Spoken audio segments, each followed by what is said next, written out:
Jaya. Risolnya 2 dong, Kak. Maaf dek, risol sekarang 5.001. Loh, kemarin bukannya per risol 2.000 ya, Kak? Bahan-bahan udah naik dek, jadi harganya juga ikut naik. Ya, nggak jadi deh, Kak. Uang kami kurang. Dah, Kak.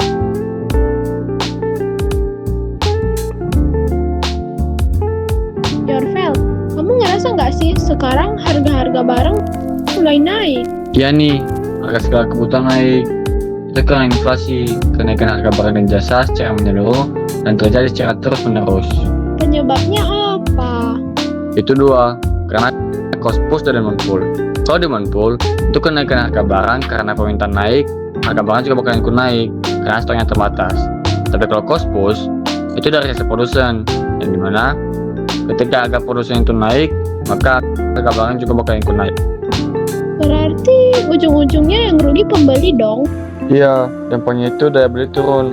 Habis itu, uang transaksi pada habis, apalagi yang penghasilannya tetap. Berarti kita harus lebih hemat dong. Betul, hemat itu sangat penting dalam kondisi sekarang. Untuk mengatasi inflasi, pemerintah dan Bank Indonesia melakukan berbagai kebijakan ekonomi. Terdapat 2 kebijakan utama, yaitu kebijakan fiskal dan kebijakan moneter.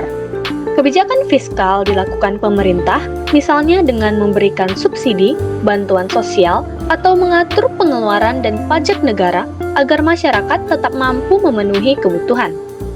Sedangkan kebijakan moneter dilakukan Bank Indonesia, misalnya dengan menaikkan suku bunga agar jumlah uang yang beredar di masyarakat dapat dikendalikan. Ketika jumlah uang beredar terlalu banyak, permintaan meningkat dan harga bisa naik. Karena itu, kebijakan moneter penting untuk menjaga kestabilan harga. Melalui kerjasama pemerintah dan masyarakat, inflasi dapat dikendalikan agar kondisi ekonomi tetap stabil. Harga jajan makin mahal, tapi uang jajan segitu-gitu aja. Makanya sekarang kita itu harus lebih pintar ngatur uang. Kalau misalnya uang jajan kita itu 10.000, berarti kita pakai sehari aja 6.000. Terus 2.000-nya itu untuk cadangan, 2.000-nya itu untuk tabungan kita. Jadi harus dibagi dulu sebelum dipakai. Iya, kita itu harus tahu yang mana kebutuhan, yang mana keinginan. Kebutuhan itu pastinya makan siang, tapi kalau keinginan itu kayak kalau mau beli boba setiap hari. Berarti aku selama ini kebanyakan keinginan dong. Nah, itu dia. Kalau kita mau hemat, kita harus kurangin yang nggak penting. Kita juga harus mulai menabung walaupun sedikit. Iya sih, daripada habis nggak jelas. Tahu nggak sih, anak sekolah juga bisa investasi sederhana gitu nggak sih? Kayak gini. Anak sekolah bisa? Iya, asalkan kita nggak terlalu tergiur dengan penipuan-penipuan. Berarti literasi keuangan itu penting banget ya? Iya, jadi melalui tabungan dan juga investasi, kita juga bisa menulis keuangan kita.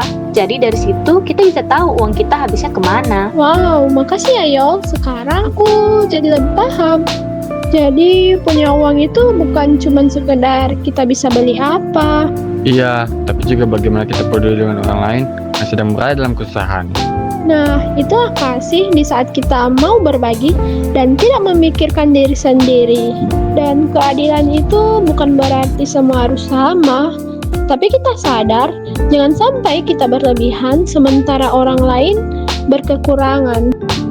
Makanya, kita itu harus dapat mengelola keuangan dengan bijak, bukan boros tanpa tujuan. Karena setiap pilihan kita, sekecil apapun, bisa berdampak bagi orang lain. Jadi mulai sekarang kita harus pintar mengelola uang. Tapi juga jadi manusia yang punya hati. Wow, karena hidup yang berarti bukan tentang seberapa banyak yang kita punya, tapi seberapa besar kita peduli.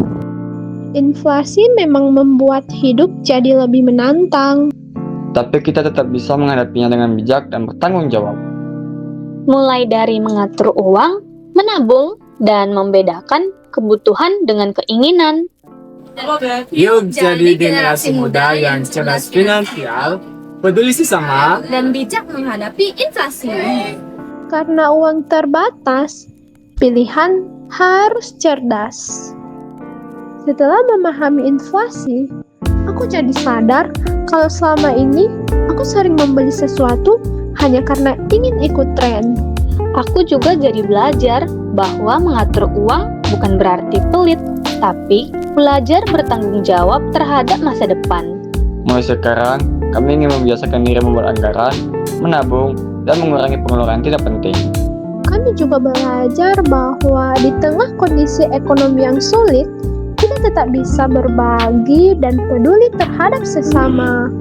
Karena bijak mengelola uang adalah langkah kecil untuk menciptakan kehidupan yang lebih baik.